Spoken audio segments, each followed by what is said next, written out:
Nós estamos aqui na oficina 3, lidando com sentidos, sensações e afeições em narrativas. Módulo 2. Uma boa prática de mediação de leitura começa com uma leitura. E vejamos agora as ferramentas para produzir emoção em um texto. Dessa vez o texto escolhido é Meninos Carvoeiros, do nosso amigo Manuel Bandeira.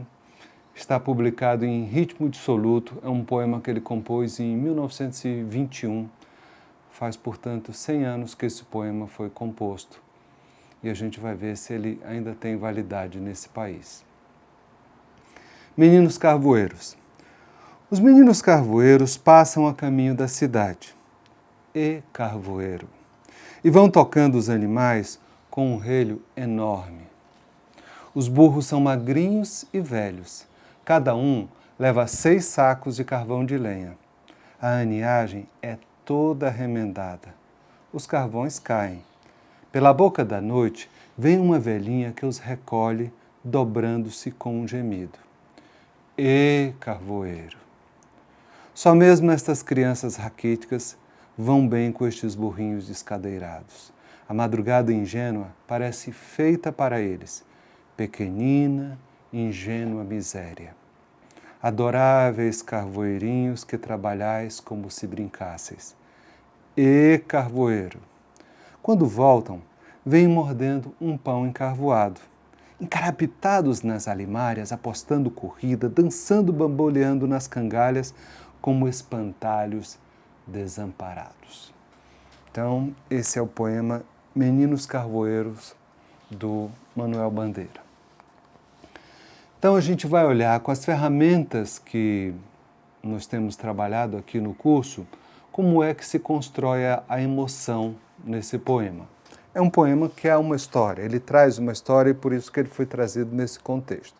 Então, os burros são magrinhos e velhos. A ferramenta aqui a gente chama de apreciação, que é essa ferramenta para medir a afeição no que diz respeito à natureza, às coisas, aos seres que não são os seres humanos, né, e as outras coisas. Então, nessa apreciação de magrinhos, né, um diminutivo, que aqui a gente pode ver essa dimensão que pode ser de carinho ou até de excessivamente magros, mas tem uma apreciação aqui. E velhos, então os burros são magrinhos e velhos. Tá?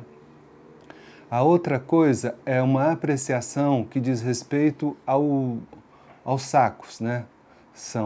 Cada um leva 6 sacos de carvão de lenha. A aniagem, a matéria de que é feito o saco, é toda remendada. Veja bem que ele podia dizer é remendada, mas ele diz toda remendada, que é aquela noção de tuning, ele está aumentando. E ainda vem uma descrição que é os carvões caem. Então isso é a apreciação, a ferramenta da apreciação. Estamos olhando para as coisas. Agora a gente vai olhar para as 2 ferramentas que são a do quem, né, e a da descrição. Pela boca da noite vem uma velhinha, olha só de novo o diminutivo, não é uma velha, é uma velhinha que dobrando-os, que os recolhe dobrando-se com um gemido. Na descrição eu tenho mais uma característica dessa velhinha. Tá? Agora também outra ferramenta de apreciação de quem? E carvoeiro. Então é como se fosse um chamado, e carvoeiro, um vocativo. Só mesmo estas crianças raquíticas, então, Bandeira nomeia esse quem? Carvoeiro, né? Crianças raquíticas. E aí uma apreciação. Esse quem, quando diz respeito aos seres humanos, na ferramenta, o nome da ferramenta é julgamento, né?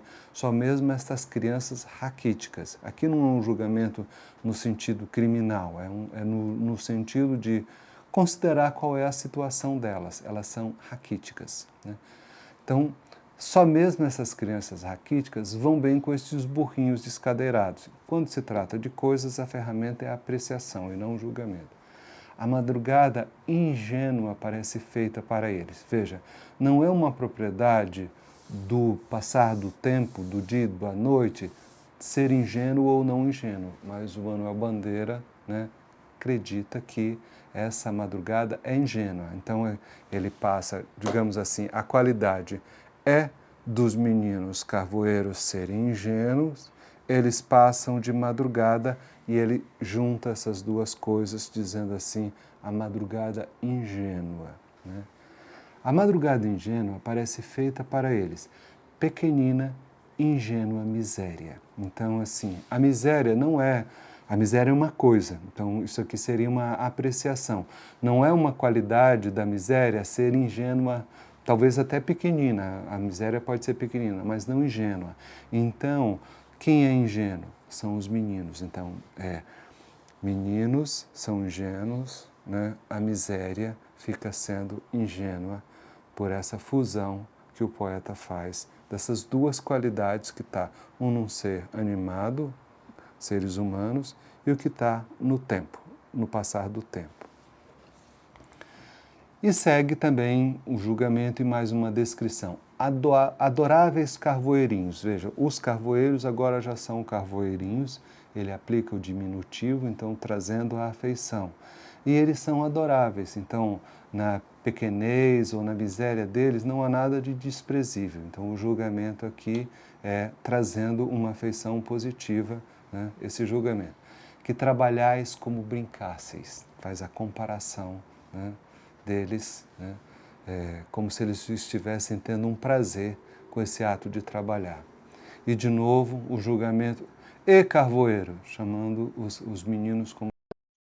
Então, quando eu trago assim, aquilo que a pessoa faz, como se fosse o nome da pessoa, eu estou trazendo essa dimensão que a gente chama de funcional. Esses meninos são pelo que eles fazem. Quando voltam, vêm mordendo um pão encarvoado, né? Essa descrição traz mais uma pitada de emoção para nós.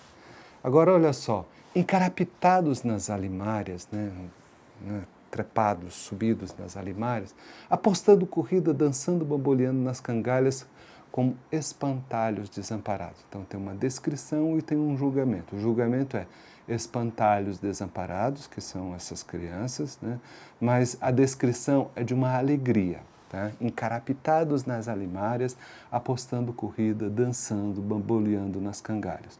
E aqui a gente olha, né, o mediador de leitura deve olhar para essa ideia. Quais são as afeições, as emoções e quais são os sentimentos que o Manuel Bandeira está construindo aqui.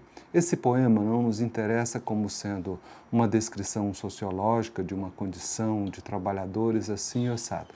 Para o mediador de leitura, e também pode, não está impedido de a gente olhar para a dimensão social, crianças trabalham ou não trabalham nesse país, onde elas trabalham, onde é que está o estatuto da criança. Tudo isso pode ser olhado, não existe nenhuma proibição quando a gente está olhando para um poema. Só que quando a gente olha para um poema, o que a gente deve olhar é quais são as emoções que são aqui construídas e quais são as emoções que sentem aqueles leitores ou potenciais leitores deste poema.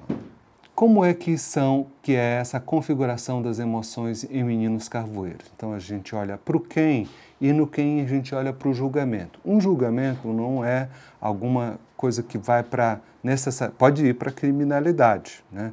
Mas é assim, o modo de se vestir, o modo de se portar ou a condição social. As descrições, o uso de diminutivos e o contraste. Então, é isso que a gente vê nos carvoeirinhos, né? As apreciações, as identidades, né? É como se fosse uma história, né, que ele está construindo aqui. Na sequência, ainda para a gente olhar a maneira como a emoção é construída numa história, eu selecionei outro poema do Manuel Bandeira e a gente deve sempre olhar assim. Muitos poemas contam histórias. Então vamos olhar para essa história aqui. Tá? O poema se chama Balada do Rei das Sereias. Está na Lira dos 50 anos. E é assim o poema. O rei atirou seu anel ao mar e disse às sereias, ide-o lá buscar, que se não o trouxerdes, virareis espuma das ondas do mar.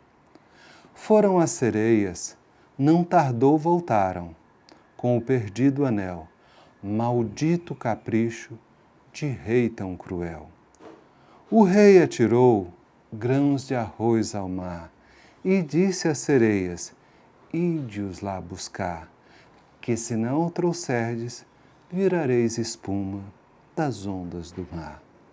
Foram as sereias, não tardou, voltaram, não faltava um grão, maldito capricho do mau coração. O rei atirou sua filha ao mar e disse às sereias, ide-a lá buscar, que se não a trouxerdes, virareis espuma das ondas do mar.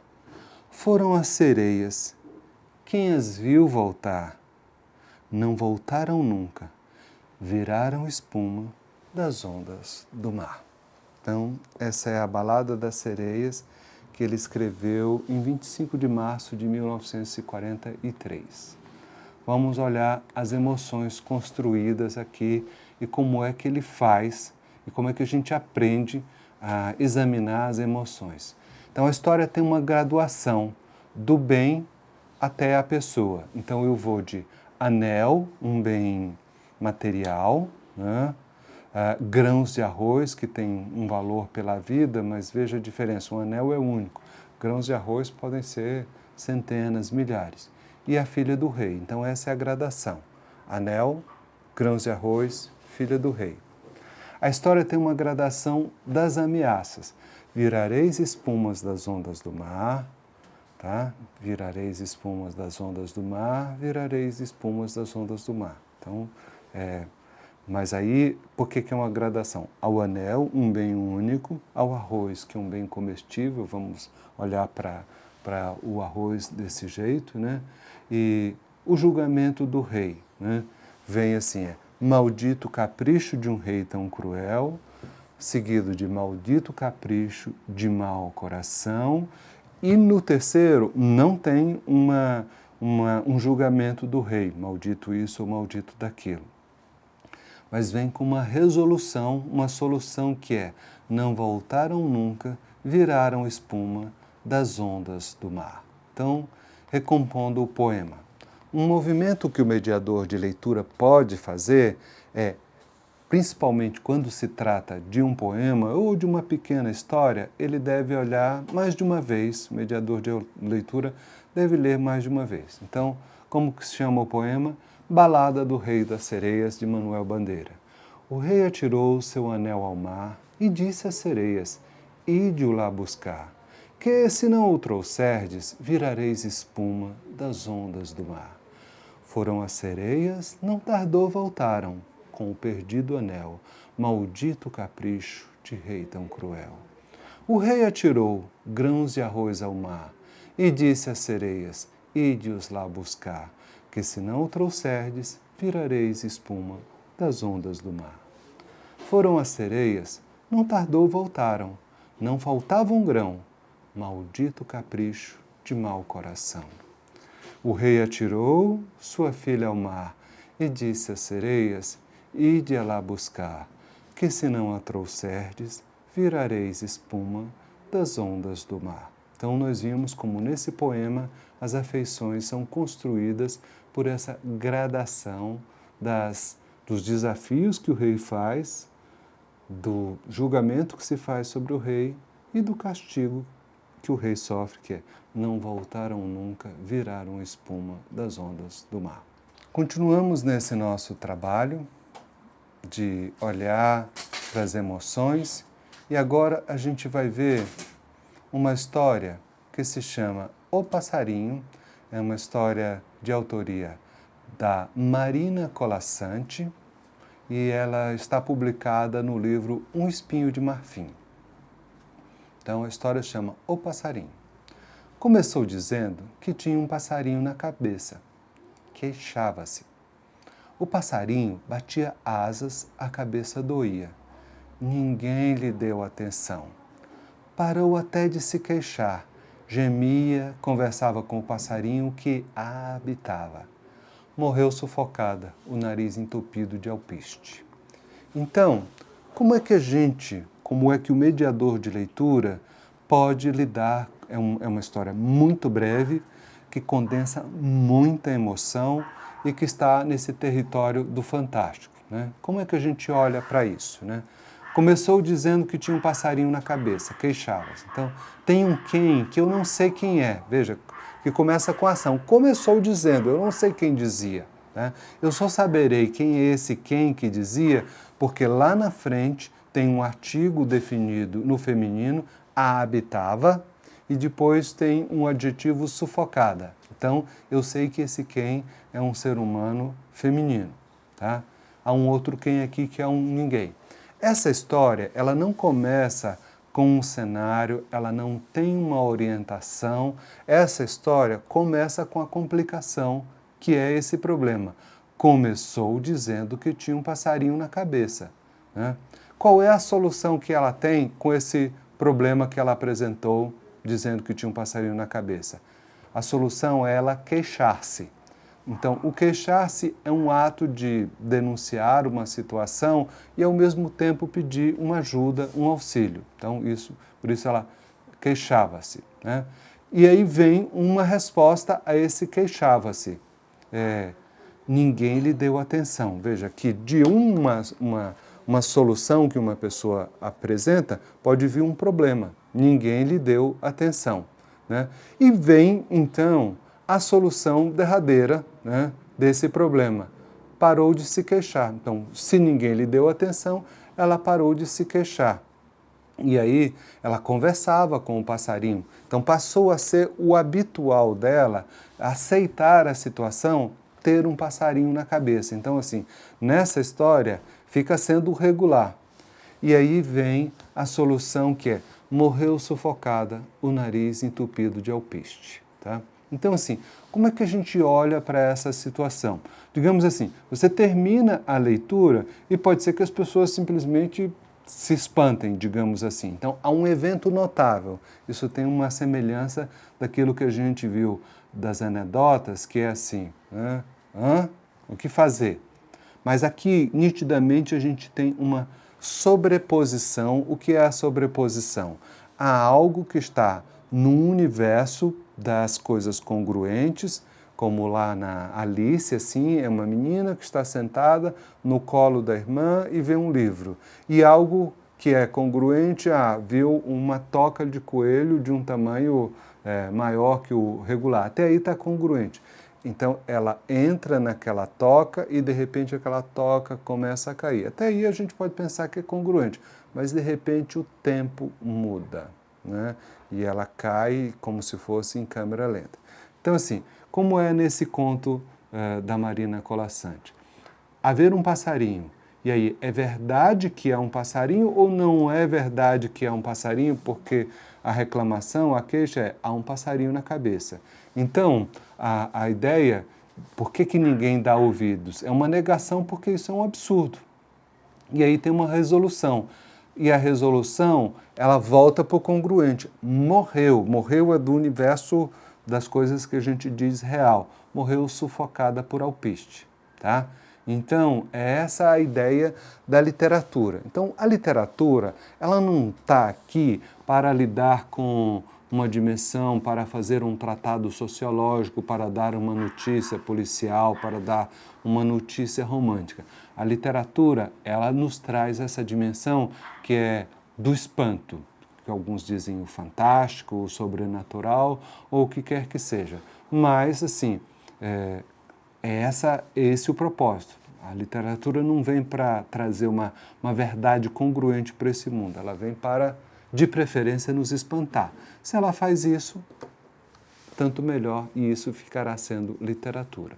Um outro conto que está no Espinho de Marfim, essa reunião de contos da Marina Colasanti, é assim: criava uma sereia na banheira. Trabalho não dava nenhum. só a aquisição dos peixes com que se alimentava. Mansa desde pequena, quando colhida em rede de camarão, já estava treinada para o cotidiano da vida entre azulejos. Cantava.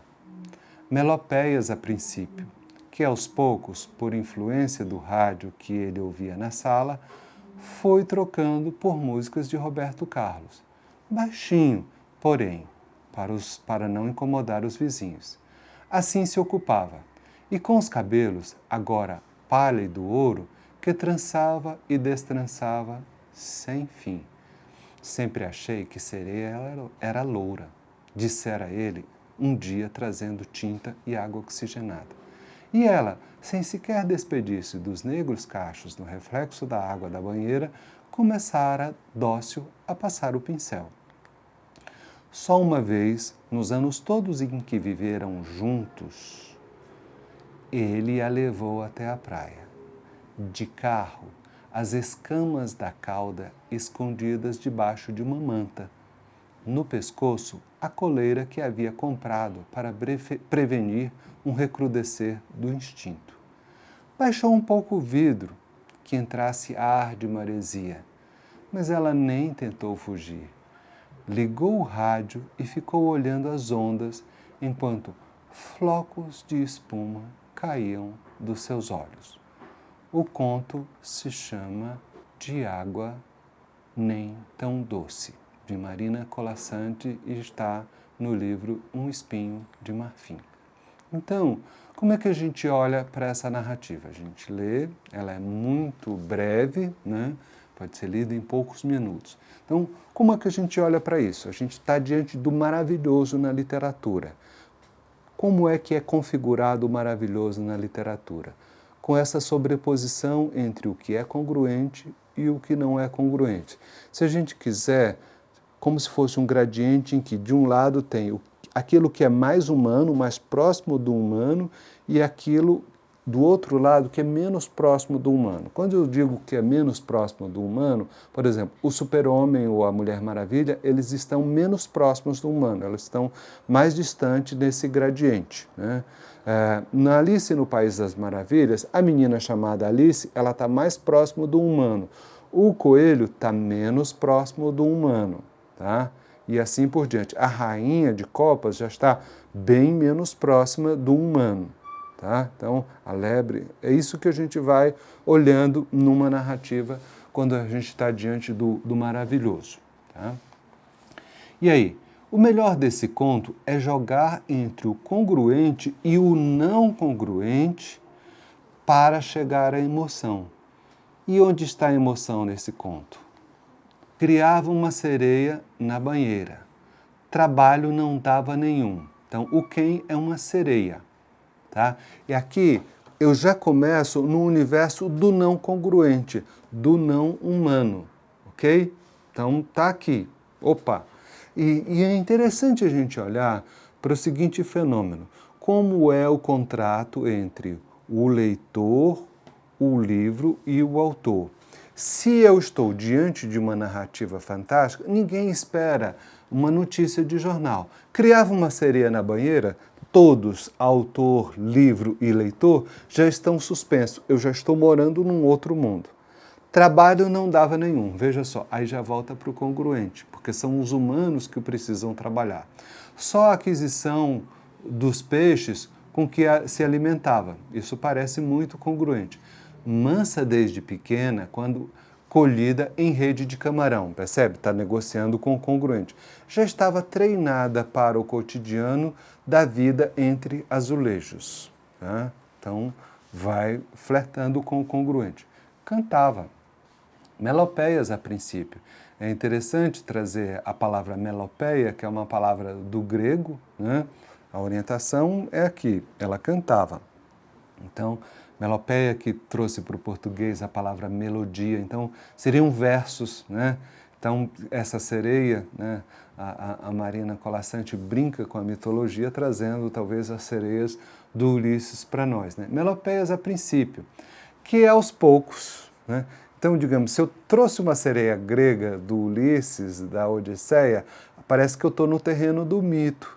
Mas aí quando ela diz a frase seguinte, que aos poucos essas melopeias, por influência do rádio que ele ouvia na sala, foi trocando por músicas do Roberto Carlos. Parece congruente, né? Baixinho, porém, para não incomodar os vizinhos. Parece que mora num apartamento. Aqui eu já tenho um monte, né? Assim se ocupava. E com os cabelos, agora pálido ouro, que trançava e destrançava sem fim. E aí vem a voz que é daquele que trouxe a sereia para domesticar. Sempre achei que sereia era loura, dissera ele um dia, trazendo tinta e água oxigenada.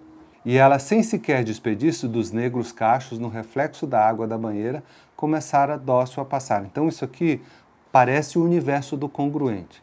Só uma vez, nos anos todos que viveram juntos, ele a levou até a praia. De carro, as escamas da cauda escondidas, então aqui de novo eu estou no não congruente. De carro, as escamas da cauda escondidas debaixo de uma manta.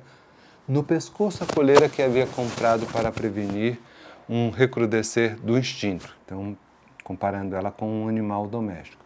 Baixou um pouco o vidro enquanto flocos de espuma caíam dos seus olhos. Flocos de espuma. E aí eu já vou de novo para o universo do não humano.